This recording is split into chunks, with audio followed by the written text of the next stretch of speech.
우크라이나는 오늘 처음으로 러시아 아르한겔스크 지역의 우주기지를 대규모로 공격해 크렘린이 우주에서 스타링크와 유사한 시스템을 배치하려는 계획을 저지하려 했습니다. 또한 8월 24일 밤 다게스탄의 큐베 산업단지에서 폭발 이후 화재가 발생했습니다. 공격을 받은 곳은 약 13만 제곱미터 규모의 오존 마켓플레이스 물류단지로 이 회사가 부카카스 지역에서 가장 큰 창고라고 불렸던 곳입니다. 그리고 이곳은 불과 3일 만에 이 회사에서 불에 탄 6번째 창고가 되었습니다. 오존 회사의 주가는 즉시 30% 이상 폭락했습니다. 이에 대해 크렘린 대변인 딤카 페스코프는 앞으로 우크라이나 드론 공격에 대한 보복으로 러시아군이 정기적으로 키이우를 타격할 것이라고 위협했습니다. 오존 마켓플레이스 창고뿐 아니라 다른 상업 인프라에 대한 공격도 마찬가지였습니다. 하지만 러시아는 이미 이전부터 이런 행동을 해왔고 키이우뿐만 아니라 우크라이나의 다른 평화로운 도시들도 정기적으로 공격해왔다는 점을 상기시켜드립니다. 하지만 중요한 결론은 바로 이것입니다. 러시아가 우크라이나에 대해 전면전을 벌인 대부분의 기간 동안 러시아 국민들은 키이우의 공격을 비교적 직접 겪지 않았습니다. 하지만 지금 상황이 근본적으로 바뀌고 있습니다. 제 이름은 알렉세이 패치이고 함께 이 주제에 대해 이야기해 봅시다. 하지만 시작하기 전에 채널을 구독해 주시고 영상에 좋아요를 눌러주시며 댓글도 꼭 남겨주세요. 감사합니다. 자, 오늘 우크라이나 방위군의 드론이 처음으로 우크라이나 국경에서 약 2,000km 떨어진 아르한겔스크주까지 도달했습니다. 오늘 밤 플레세치크 우주기지가 공격을 받았습니다. 이곳은 러시아에서 유일하게 운영 중인 군사 우주기지입니다. 이곳에서는 최신 대륙간 탄도미사일 사르마트의 시험 발사가 여러 차례 진행되었습니다. 또한 2026년에는 소유즈 2와 앙가라스가 이곳에서 여러 차례 성공적으로 발사되었습니다.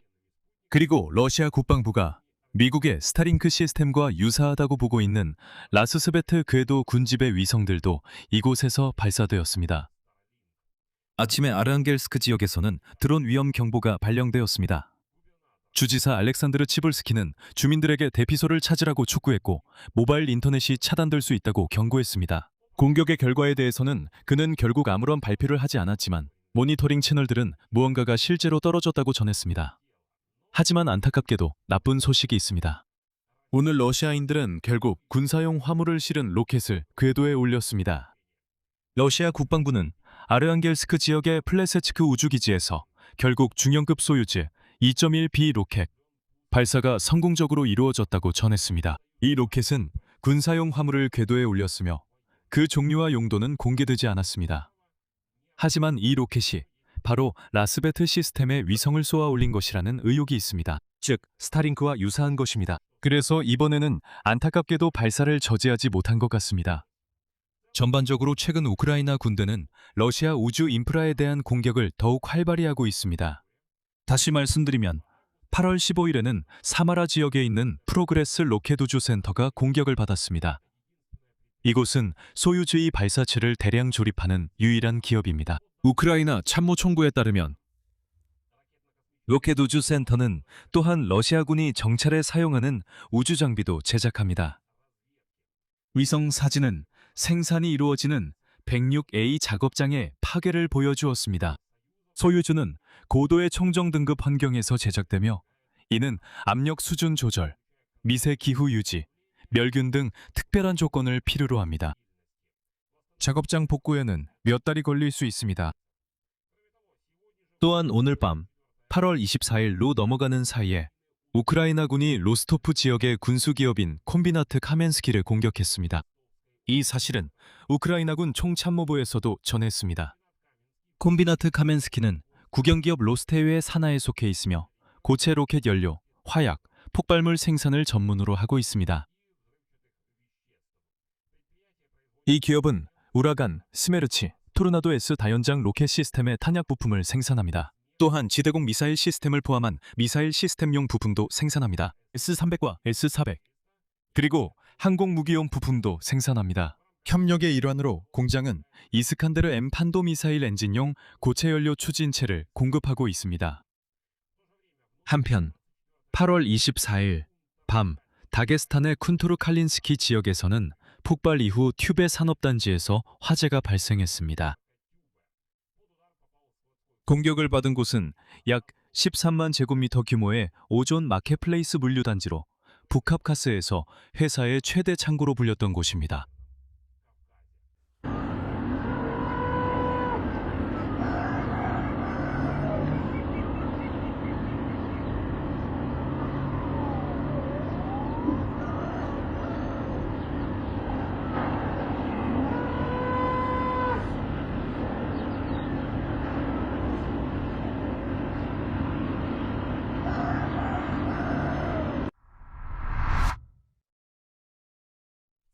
전체적으로 러시아 연방에서 가장 큰 온라인 소매 업체 중 하나인 오존의 물류단지 6곳이 지난 3일 동안 드론 공격을 받았습니다.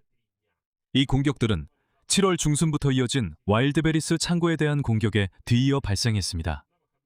주말에는 사마라와 오렌부르크에 있는 오존 창고가 공격을 받았습니다. 하지만 월요일에 회사는 크라스노다르 교회 NM마을에 있는 물류센터가 공격을 받아 대형 화재가 발생했다고 밝혔습니다. 그리고 마하치칼라에서도 화재가 발생했고 부상자가 있습니다. 또한 아디게이스크와 네빈노미스크에 있는 오존 창고들에서도 드론 공격 위협으로 인해 대피 조치가 이뤄졌지만 시설과 내부 물품에는 피해가 없었습니다. 그럼에도 불구하고 러시아에서 두 번째로 큰 마켓플레이스인 오존의 주식은 러시아 전자상거래 시장의 4분의 1 이상을 차지하고 있는 월요일 모스크바 증시에서 30% 폭락했습니다.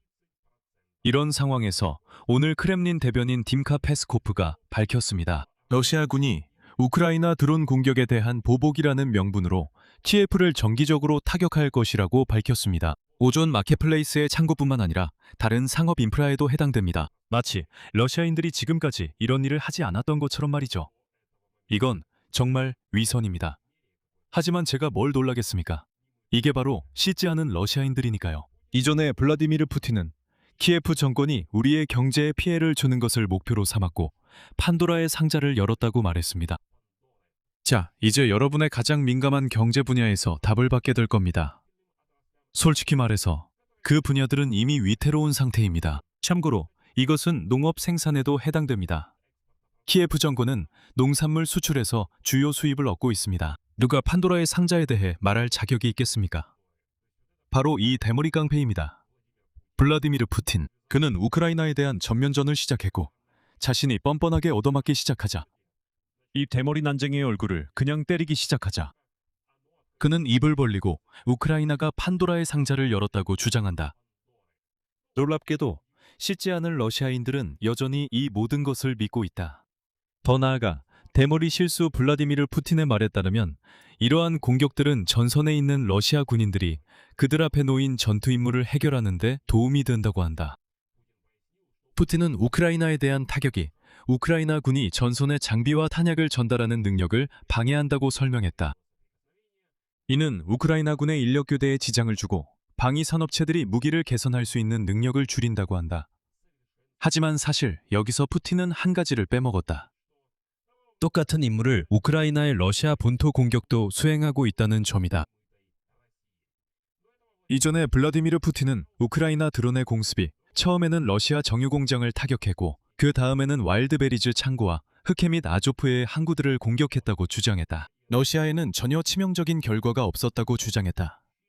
그는 그냥 모기가 문 것 같다고 말했다. 여러분, 주유소에서 휘발유를 사려고 줄을 서 있습니까? 여러분은 그냥 평행 현실에 있는 것처럼 느껴질 겁니다. 게다가 2026년 초부터 우크라이나 드론이 러시아 정유소를 70번 넘게 공격했고 그중 수십 곳을 무력화시켰습니다.